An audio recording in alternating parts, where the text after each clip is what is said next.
மகா பெரியவா சரணம்.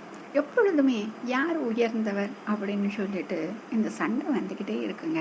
என்னதான் நம்மிடம் நல்ல குணங்கள் இருந்தாலும் சில சமயங்களில் நான் தான் உயர்ந்தவன், உன்னை விட உயர்ந்தவன் அப்படின்னு சொல்லிட்டு அந்த எண்ணங்கள் வந்துடுமா. இந்த எண்ணங்கள் வந்தவுடனே இந்த இடத்தில் என்ன காணாமல் போய்விடுறதுன்றா ஒற்றுமை அப்படிங்கிறதே காணாமல் போயிடுது. அப்போ அந்த ஒற்றுமை வந்து விட்டால் இந்த வேற்றுமை இருக்காது இல்லையா? இதை அழகாக சொல்லக்கூடிய ஒரு நிகழ்வு. ஒரு சமயம் இந்த வண்ணங்கள் எல்லாம் இருக்கு இல்லையா, அதுக்குள்ள யார் உயர்ந்தவங்க அப்படின்னு வந்து சர்ச்சை வந்துச்சான். நிறங்களுக்குள்ளே இப்படி ஏற்பட்டா என்ன பண்றது? சரி, அவங்க என்ன பண்றாங்கன்னு பார்ப்போம். முதல்ல நீல நிறம். அது என்ன சொல்லுச்சான்? எல்லாரையும் ஒரு அலட்சியமா பார்த்துட்டு, கடலும் வானும் என்னுடைய நிறத்தால் தான் ஆனது, அப்போ உலகில் உயர்ந்தவன் நானே அப்படின்னு சொன்னச்சான். சரி, அடுத்தது சிவப்பு. சிவப்பு என்ன சொல்லணும் நம்மளுக்கே தெரியும் இல்லைங்க.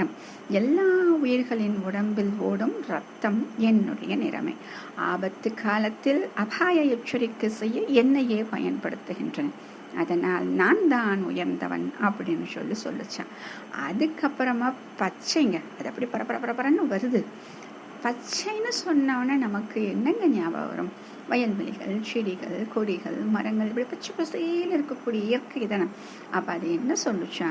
உலகமே என்னைத்தான் விரும்பும், வளத்தை குறிப்பவன் நானே, அதனால நான் தான் உயர்ந்தவன் அப்படின்னு சொல்லிச்சான். இது எல்லாத்தையுமே கேட்டுட்டே இருக்குங்க வெள்ளை. பொறுமையா கேட்டுட்டே இருந்துட்டு, தூய்மை அப்படிங்கிற எண்ணம் இருக்கே, அது என்கிட்ட இருந்து தான் வந்துச்சு. அதனால மக்கள் கூடக்கூடிய சபையில எனக்கு தான் மதிப்பு அப்படின்னு சொல்லிட்டு வெள்ளையும் சொல்லிருச்சான். இப்படி நிறங்கள் எல்லாம் அவங்கவுங்க பெருமையை அடுக்கிட்டே போக கடைசியில் அந்த பிரச்சனைக்கு முடிவே கிடைக்கல. சரி, என்ன பண்ணலாம் அப்படின்னு சொல்லிட்டு, இதுக்கு நீங்க தான் தீர்வு கொடுக்க வேண்டும் இறைவா அப்படின்னு சொல்லிட்டு கடவுள்கிட்ட போய் முறையிடுறாங்க. அப்ப வானத்துல மின்னலோட இடி முழங்கியதான். சரியா?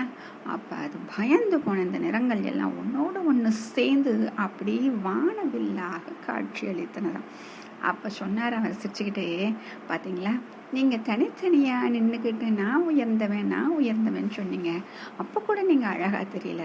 இப்ப பாருங்க, ஒருத்தரோட ஒருத்தர் சேர்ந்து இருந்தோன்னு எவ்வளவு அழகா இருக்கீங்க பாருங்க.